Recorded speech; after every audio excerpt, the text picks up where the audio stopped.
고린도후서 12장 9절부터 10절까지 다 같이 합독하겠습니다. 시작. 나에게 이르시기를 내 은혜가 내게 족하도다. 이는 내 능력이 약한 데서 온전하여 짐이라 하신지라. 그러므로 도리어 크게 기뻐함으로 나의 여러 약한 것들에 대하여 자랑하리니 이는 그리스도의 능력이 내게 머물게 하려 함이라. 그러므로 내가 그리스도를 위하여 약한 것들과 능욕과 핍박, 박해와 곤고를 기뻐하노니 이는 내가 약한 그때의 강함이라. 아멘. 오늘은 이 본문을 중심해서 약함도 아름답게 보시는 예수님이라는 제목으로 같이 은혜 나누고자 합니다. 하나님은 믿는 자들에게 힘이 되어주시는 분이시다. 두 번 우리 믿음으로 고백합시다. 시작. 하나님은 믿는 자들에게 힘이 되어주시는 분이시다. 하나님은 믿는 자들에게 힘이 되어주시는 분이시다. 우리 사람은 우리가 곤고한 일을 당하거나 정말 어려운 일을 당할 때 누군가 의지하고 싶어집니다. 의지할 대상을 찾습니다. 혹시 누가 나에게 도움이 될까? 이 사람이 나에게 힘이 되어줄까? 하고 기댈 수 있는 대상을 찾습니다. 또 우리가 정말 기쁜 일이 있을 때 그 기쁨을 함께 나눌 수 있는 대상을 또 찾습니다. 우리는 항상 희로애락을 우리의 인생에 함께 품고 살아가지 않습니까? 슬픈 날이 있고 고난의 날이 있으면은 기쁨의 날도 있고 또 행복한 날들도 있습니다. 일평생 고난을 당하고 그렇게 사는 법은 그런 인생은 하나님이 허락하지 않으셨습니다. 또 일평생 사는 동안에 나는 근심 걱정 없이 항상 좋은 일만 있고 항상 행복하다라고는 사람도 없습니다. 책 제목이 제가 지금 본 것 중에서 책 제목이 제일 긴 책은 제목이 예전에는 단문 그냥 명사형으로 나오자면 지금은 서술형으로 책이 많이 나오지 않습니까? 아무에게도 도움을 받지 않을 사람이 없고 하나도 도움을 줄 수 없는 사람도 없다. 책 제목이 그거예요. 그러니까 이게 뭐냐면은 우리가 살아가면서 나는 절대로 다른 사람한테 도움 필요 없어. 나는 한 번도 아쉬운 소리나 손 내밀거나 좀 도와달라고 해본 적이 없어. 앞으로도 그럴 거야. 이런 인생은 단 한 사람도 없다는 거예요.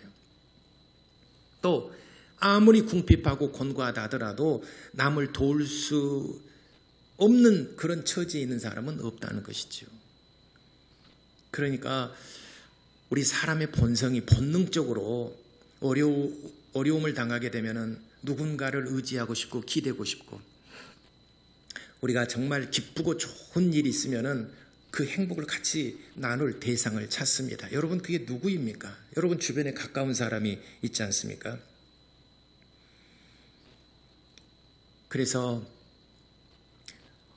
우리가 힘들고 곤고할 때 정말 힘들어할 때 그것이 항상 힘들고 곤고하고 거기서 그냥 끝나는 인생은 아닙니다.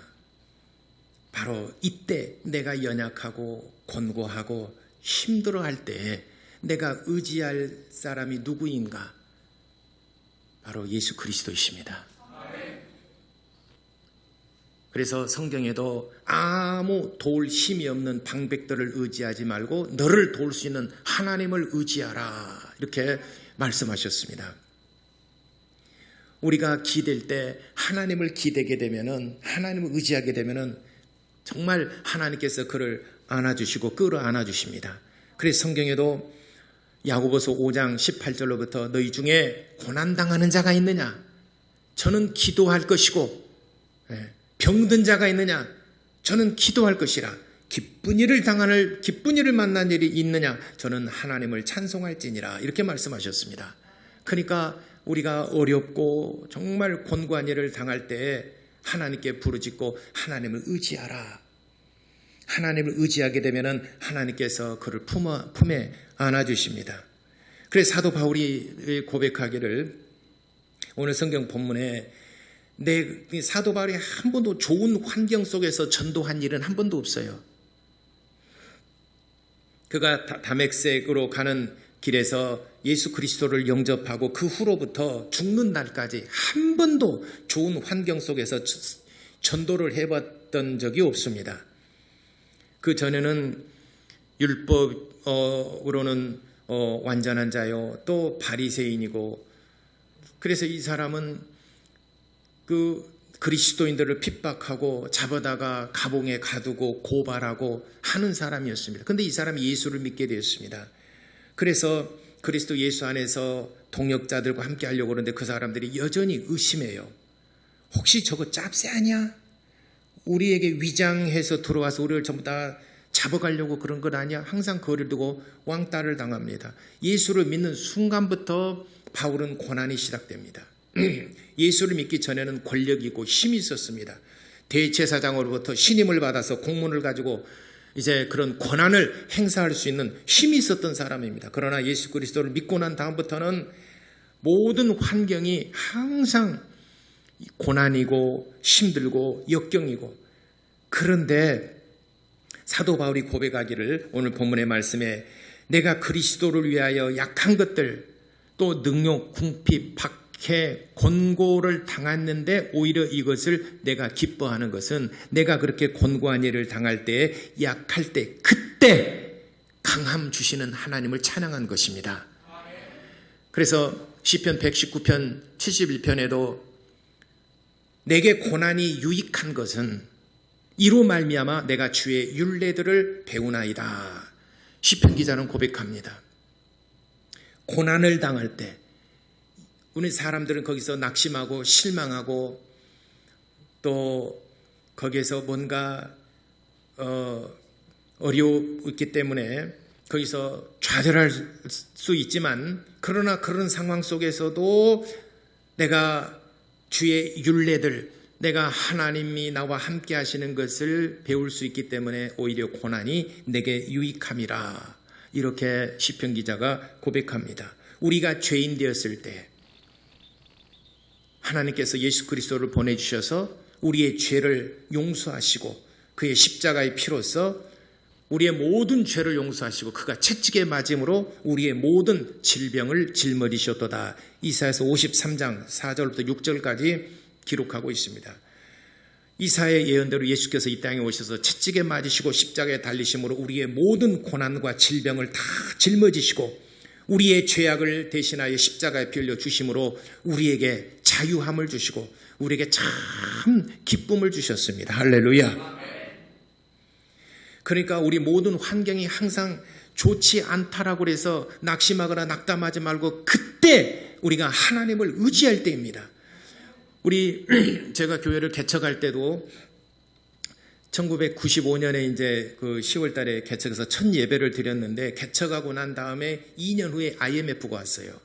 1997년에 IMF가 이제 경제적인 제재를 받게 됐습니다. 얼마나 많은 실업자가 있으면 얼마나 많은 기업들이 외국에게 팔려가고 넘어가고 우리나라의 그 삶 자체가 굉장히 유사이래로 정말 어렵고 힘든 그런 상황 속에 놓여 있었습니다. 그래서 선교사들이 제일 또 어려움을 당했죠. 국내에 있는 교회들도 적잖이 굉장히 많은 어려움을 당했습니다. 교회뿐만 아니라 우리 모든 대한민국 국민들의 삶 자체가 정말 좌절하고 낙심하고, 그때 정말 극단적인 선택을 하는 사람도 정말 많이 나왔습니다. 그때 제가 개척한 지 2년 됐습니다. 저도 힘들었어요. 그때 제가 하나님 앞에 서운하고 결심한 것이 있습니다. 그러니까 우선 차치하고 나서라도 놔두고서라도 제가 그래도 97년도에 이제 IMF 시작돼서 참으로 어려우니까 더 영적으로 무장하고 더 하나님 의지해야 되겠다. 정신 바짝 차려야 되겠다. 그때 제게 주신 말씀이 하나님이 일을 할 때 항상 좋은 환경 속에서 일한다면 누가 못하겠느냐. 재물이 풍족하다면, 헌금이 많고 재물이 풍족하다면 그거 누가 못하겠냐. 다 할 수 있다. 그러나 하나님의 역사는 돈으로 하는 것이 아니고 환경이 열악해도 살아날 구멍이 있고 뒤에는 애국 군사가 죽이려고 쫓아오고 있고 앞에는 홍해바다가 넘실대는데 그때도 하나님을 의지하니까 살아날 길이 있지 않느냐. 그래서 위기가 곧 기회다. 위기는 곧 기회다. 그래서 99년부터인가 한 2년 정도 버티다가 99년도부터 98년인가 99년 이듬해 97년 98년 이듬해에서부터 제가 이제 그 교회 땅 부지를 보러 다녔습니다. 교회를 건축하려고. 그 어려운 환경 속에서도 건축하려고. 오히려 이 위기는 곧 기회다. 이 어려운 환경 속에서도 살아계신 하나님께서 함께 하시면 능히 할 수 있다. 그래서 2000년도에 이 땅을 매입을 하고 2001년도에 건축해서 지금 우리가 사용하고 있는 이번에 한 400평 정도 여기다가 이제 교회를 건축하게 됐습니다. 이 교회를 건축할 때도 어려울 때, 정말 힘들 때 이를 이루어냈습니다. 세계 3대 교향 오케스트라 악단 하면은 그 중에 하나가 뉴욕 필하모니 오케스트라가 있습니다. 네, 뉴욕 필하모니 오케스트라가 세계 3대의 오케스트라에 들 수 있었던 것은 토스카니가 있었기 때문에 그렇습니다. 토스카니는 이탈리아 출신입니다. 그런데 음악 하면은 이탈리아지 않습니까? 악기 하면은 또 독일인가요? 어쨌든 이탈리아가 음악의 중심이었습니다. 그런데 그 중심의 축이 미국으로 옮겨진 건 아니지만은 미국의 그 음악을 부흥을 뉴욕 필하모니 오케스트라를 세계적인 그런 그 오케스트라로 만들어 일구어낸 사람이 토스카니니입니다. 이 사람이 생애를 보니까 1867년에 출생해서 1951년에 이제 돌아가셨는데, 토스카니니는 본래 이탈리아에서 그 첼로를 전공을 해서 오케스트라 단원에서 첼로를 연주를 했습니다. 근데 이 사람이 시력이 굉장히 안 좋아요. 시력이 안 좋습니다. 그러니까 첼로를 연주할 때 거리가 있는데 이게 보이질 않아요. 그래서 보이질 않으니까 이게 이 단원을 살아남아야 되니까 그 많은 악보들을 통째로 다 외워버렸어요. 그 악보를 다 외워서 첼로는 안 보이니까, 눈이 시력이 워낙 안 좋아서 안 보이니까 통째로 다 악보를 외워버렸습니다. 항상 그렇게 연주를 했습니다. 다른 사람보다 훨씬 많은 노력을 한 것이죠. 그런데 그에게 기회가 찾아온 것은 그 아이다를 공연하는 도중, 그 오케스트라가 아이다를 공연하는 도중에 지휘자와 그리고 단원들 간에 불화가 생겼습니다. 그래서 공연이 보통 하게 되면 한 달 이렇게 공연하고 그러는데 중간에 지휘자가 사표를 내버리고 그만둬 버렸어요. 그럼 나머지는 어떻게 하라고요? 그래서 공연을 중단했습니다. 그런데 이 아이다가 워낙 유명한 작품이고 이 작품 꼭 해야만 되는데 또 우리 그 오케스트라의 명예도 있는데 누가 할 것인가? 그 지휘자를 찾아보는데 그때 단원 중에 토스카니니가 이게 선발이 됐습니다. 추천이 됐어요. 이 사람은 다 외우고 있다고, 악보를. 이 사람은 악보를 다 외우고 하니까 이 사람은 지휘 한번 시켜보자고. 그래서 남은 공연 일정 18일간을 토스카니니가 그 오케스트라를 연주를 했습니다. 그러니까 이 악보를 다 외우고 있으니까 얼마나 그 감정 이런 것들을 정말 충분히 표현하고 있겠습니까? 그때 인생의 전환점이 된 것입니다. 토스카니니가 그때 인생의 터닝 포인트를 맞이하게 되고 그러므로 유명하게 되었습니다. 그 후로 이 사람이 이제 지휘자의 길을 걷게 되었는데, 이제 음악의 중심지는 어쨌든 이태리인데 뉴욕 필하모니 오케스트라에서 지휘자로 초빙을 합니다. 그래서 뉴욕 필하모니 오케스트라의 지휘자가 되는데 10년간 지휘를 할 때 이 뉴욕 필하모니 오케스트라 세계적인 수준으로 그 반석 위에 올려놓은 장본이 토스카니니입니다. 그 후로 그 후임 지휘자가 레오나드 번슈타인입니다. 레오나드 번슈타인이 약 12년간 하면서 이제 명성을 얻었죠. 근데 그 레오나드 번슈타인 바로 앞에 토스카니니가 뉴욕 필하모니 오케스트라를 세계적인 수준으로 올려놨습니다. 그러니까 그가 만약에 눈이 좋았더라면 별로 그런 건 안 하더라도 다른 사람은 똑같이 평생 첼로 연주자로 아마 끝나고 명성을 얻지 못했을 것입니다. 그런데 눈이 약한 것이, 시력이 약한 것이 그에게 오히려 기회가 된 것입니다. 그래서 훗날 그가 고백하기를 이렇게 고백합니다. 어려울 때 힘이 되신 하나님께 감사를 드립니다. 좋은 환경이 아니라고 불평하지 않았습니다. 좋은 환경이 항상 좋은 결과를 가져오는 것은 아닙니다. 이렇게 그렇게 고백했습니다. 그래요. 맞습니다. 여러분이 항상 좋은 환경이 좋은 결과를 가져온 것만은 아니다는 것입니다. 우리 모든 삶이 또 그러지 않습니까? 성경의 역사를 가만 보더라도 하나님이 나타나셔서 하나님이 개입하셔서 그를 수렁에서 건져 반석 위에 세울 때 보게 되면은 항상 이스라엘 백성들이 연약함 가운데 있을 때 예수님께서 손을 내미실 때 누구에게 손을 내밀었습니까? 병든 자, 가난한 자, 소외된 자 이런 사람들에게 손을 내밀어서 모든 질병을 고쳐주시고 모든 고민들을 다 해결해 주셨습니다. 오히려 부자, 권력자들 그 사람들에게 손을 내밀지를 않았습니다. 우리 주님이 언제 나타나셨느냐? 누구에게 손을 내미셨느냐? 우리가 약할 때 소경이 앞을 보지 못합니다.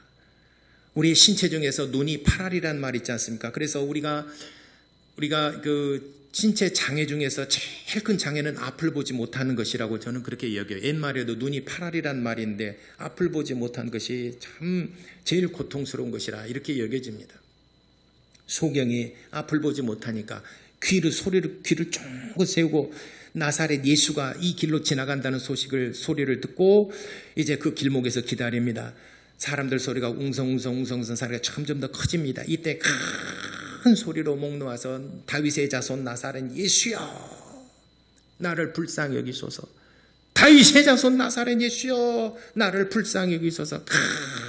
큰 소리로 목 놓아서 외칩니다. 그가 할 수 있는 것은 귀로 듣는 것과 부르는 것입니다. 앞을 보지 못하니까 예수님의 가던 발걸음을 멈춰 세웠습니다. 그리고 내가 너에게 무엇 해주기를 원하느냐? 왜 나를 불렀느냐? 내가 보기를 원하나이다. 내가 보기를 원하나이다. 우리 주님께서 어루만져 주심으로 그가 앞을 보게 되었습니다. 할렐루야.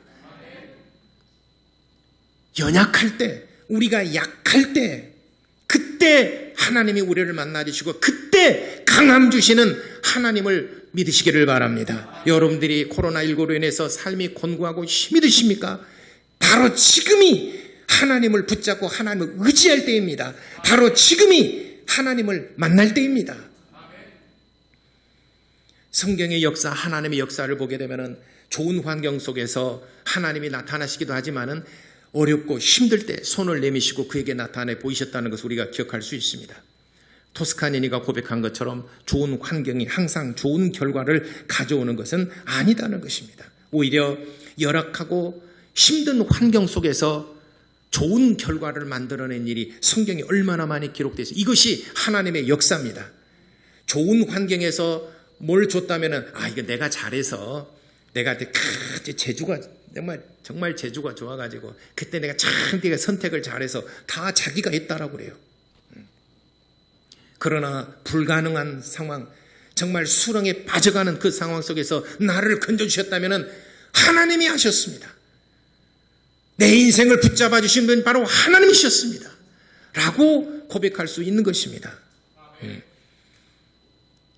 여러분이 이제 해외여행도 이제 내년쯤에는 곧 풀릴 것 같은데 저는 아직 스페인은 안 가봤습니다만 스페인을 갈 기회가 있다면 꼭 가보고 싶은 곳이 바로 스페인 바르셀로나에 있는 사그리다 파밀리아 성당을 꼭 한번 가보고 싶어요.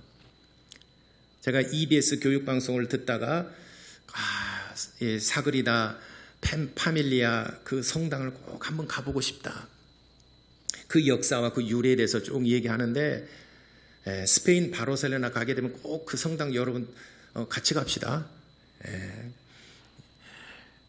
왜 유명하게 됐냐면은 그 성당이 1883년에 시작해서 지금까지 1976년에 완성이 됐어요. 그러니까 93년 만에 완성이 되어졌는데 지금도 그 일부가 지금 공사를 계속 진행해야 될, 완성해야 될 그런 것인데 2026년도에 완공이 된답니다. 그러면은 합편하면 100년이 넘잖아요. 공사를 하는데. 그런 건물을 보고 싶은데 사그리다 파밀리아 성당을 보게 되면 그 성당을 설계하고 건축 관리 감독한 사람이 가우디라는 사람입니다. 가우디. 그래서 안토니 가우디가 설계를 하고 감독을 했는데 1883 그가 31살 되던 해에 이 설계를 하고 감독을 하면서 40년 동안 그가 71살 될 때까지 40년 동안 건물을 지었는데 다 못 지었어요. 왜냐하면 스페인의 내전으로 인해서 중단이 되었고 그 1900년도에 들어서도 2차 대전, 1차 대전, 2차 대전 전쟁으로 인해서 중단이 되었습니다. 그러니까 그 계속 지어오던 것이 아니고 스페인의 내전과 1차 대전, 2차 대전 때문에 그 중단이 되었습니다. 그러다가 이제 후에 2차 대전까지 다 끝나고 복원을 하고 재건을 하고 해서 1976년도에 완공이 되었답니다. 그러면 사그리다 파밀리아 성당 가게 되면은 예수님의 탄생부터 예수님의 순환, 예수님의 죽으심과 예수님의 부활까지 그 스토리가 있답니다. 이렇게. 근데 제가 말씀드리려고 하는 이것보다도 그 가우디의 그 마인드가 한 번은 이런 일이 있었답니다. 이제 그 실내를 내부를 이렇게 장식을 하는데 유리를 이렇게 붙이는데 유리가 고의적으로 깼는지 아니면은 깨져버렸는지 그러니까 이제 참 공사에 난항이 있었습니다. 그게 유리 안에를 스테인드 글라스로 이렇게 해서 참 멋지게 하려고 했는데 깨져버렸어요. 유리가. 그러니까 가우디가 순간적으로 생각해내는 것이 이거를 조각을 붙이면 되겠다. 그래서 그 조각을 붙이라고 그랬어요. 그러니까는 공사한 사람들이 얼마나 반대를 했는지 몰라요. 아니 이거 갖다가 이렇게 붙이고 그러게 되면 금방 몇 일 내에 끝날 것을 이걸 붙이게 되면 얼마나 시간이 많이 걸려. 그래도 붙여라. 나 공사 못하겠다. 나도 못하겠다. 하니까는 나라에서 이걸 이렇게 설득을 해가지고 이 사람 가우디 말을 듣고 해라. 그래서 그 유리를 붙이는데도 한 몇 달 걸렸답니다. 몇 일에 끝날 것을 몇 달을 걸쳐서 했어요. 우리 성당 한번 보여줘 보세요. 제가 그 자료 줬는데 아까 안토니오 가우디 토스카니니도 보여줬는데 사그리다 파밀리아 성당이 멀리서 성경이 저렇게 생겼습니다. 내부 저기 있잖아요. 스테인드 글라스 저 유리를 조각을 붙였어요. 그러니까 모자이크 모양으로 저 유리를 하나하나 다 붙인 것이죠. 그러고 이게 내부입니다. 저게 완공해서 이렇게 보니까 저기도 한번 보여줘봐요. 토스카니니도 한번 보여줘봐요. 이렇게 생기신 분이십니다. 레오나르도 본슈타인 바로 전 지휘자입니다. 자 여기 집중합시다. 유리가 깨졌는데 참 그거를 그 모자이크 모양으로 다 붙였습니다. 오히려 그것이 저 파밀리아 성당이 유명하게 된 계기가 된 것도 중에 하나도 바로 저것이라고 그럽니다. 물론 예수님의 출생에서부터 탄생에서부터 고난 순환과 죽으심과 부활하심에 대해서 그 스토리가 있기 때문에 유명하고 또 많은 기간 동안 수많은 기간 동안 지었고 그 다음에 이 사람이 가우디가 이 건축을 설계를 했고 관리 감독을 했다는 것 때문에 유명하기도 하지만은 그 가우디가 실내를 장식할 때 저 모자이크 모양의 그 창을 내게 된 것도 굉장히 유명한 일화 중에 하나로 소개하고 있습니다. 우리가 깨져버려서 실패한 거하고 깨져버려서 이거는 손해가 막심할 것 같은데 오히려 그것이 유명하게 만드는 그것이 오히려 작품이 되게 만든 작품이 되고 많은 사람들이 발길을 끌어모으는 역할을 하기도 한다는 것입니다. 여러분 삶이나 여러분 일부가 깨졌다라고 해서 낙심하거나 실망하지 마시기 바랍니다. 하나님께 기도하게 되면은 하나님이 지혜를 주십니다. 하나님께서도 나갈 길을 주십니다. 하나님께서 문을 여셨으면 나갈 길도 주시고, 하나님께서 부르셨으면 하나님께서 하실 일도 주십니다. 앞뒤가 꽉 막혔다라고 그래서 나는 절망이 더 이상 난 할 수 없어, 좌절하거나 포기하지 마시고 바로 그때 하나님을 만날 수 있는 기회입니다. 우리가 교회에 전도돼서 교회를 쭉 신앙생활하는 사람들의 그 통계를 보게 되면은 내가 편안하고 넉넉하고 또 행복하고, 그러니 이제 나도 이제 종교생활 좀 해봐야 되겠다, 그래서 교회 찾은 사람은 거의 없다는 것이죠. 다들 힘들고 어려울 때, 그때 하나님을 만났다는 간증들이 굉장히 많습니다. 그래서 우리가 뭔가가 내가 생각한 대로, 내가 계획한 대로 안 된다 하더라도 낙심하고 실망하지 마시고 하나님께 지혜를 구하시기 바랍니다. 우리가 권고하고, 이제는 정말 외로울 때 누군가를 의지하고 싶잖아요. 하나님을 의지해 보시기 바랍니다. 하나님께 이렇게 기대해 보시기 바랍니다. 우리 하나님께서 말씀하십니다. 우리 하나님께서 속삭여 주시고 그를, 여러분들을 위로해 주실 것입니다. 다윗이 하나님 앞에 사랑받고 하나님 앞에 크게 정말 귀하게 쓰임받는 전무후무한 위대한 왕으로 기억되고 있습니다. 그러나 다윗의 삶을 보게 되면 항상 상황이 좋은 것만은 아닙니다. 다윗의 형제가 중에 제일 막둥이로 태어났어요. 형들은 전부 다 사울의 그 장군, 그 군사들로서 나가서 싸우고 그랬는데, 다윗은 그래도 아버지 신부로만 양을 치는 제일 막둥이가 원래 힘이 없잖아요. 골리앗을 물리치고 난 다음에도 이스라엘 백성들이 사울을 위해서는 천천히요, 다윗을 위해서는 만만히로다 하니까 그 말 때문에 사울 왕이 시기하고 이스라엘 백성들의 마음이 다윗에게로 옮겨가는 것이 아닌가. 사울을 위해서는 천천히이고 다윗을 위해서는 만만히로다. 이것 때문에 다윗을 죽이려고 합니다. 그러니까 그때부터 다윗은 계속 피하고 피난길에 오르지 않습니까? 한 광야에서 13년 정도를 그렇게 피난길에 오릅니다. 그리고 남유다의 한 일부의 부족, 그러니까 지금 말하는 부족이죠. 왕으로 한 6, 7년이 있었죠. 그래서 20년 후에 통일 왕국의 그 왕으로서 다윗은 33년간 이스라엘을 통치하는 위대한 왕이 되었습니다. 다윗의 역사를 보다 우리가 다윗의 결과만 보게 되면 참 위대한 왕이다, 정말 전무후무한 위대한 왕이다라고 하지만, 그의 인생을 보게 되면 정말 힘들고 목숨이 항상 위태롭고 또 광야에서 그렇게 고생하고 고난을 당하고 할 때에, 그때 다윗이 한 것이 뭐냐? 하나님께 기도했습니다. 그때 한 것이 뭐냐? 하나님께 시를 썼어요. 그거 시편입니다. 그때 많은 글을 썼어요. 그 시편을 썼습니다. 그래서 시편을 보게 되면은 다윗의 마음을 읽을 수가 있어요.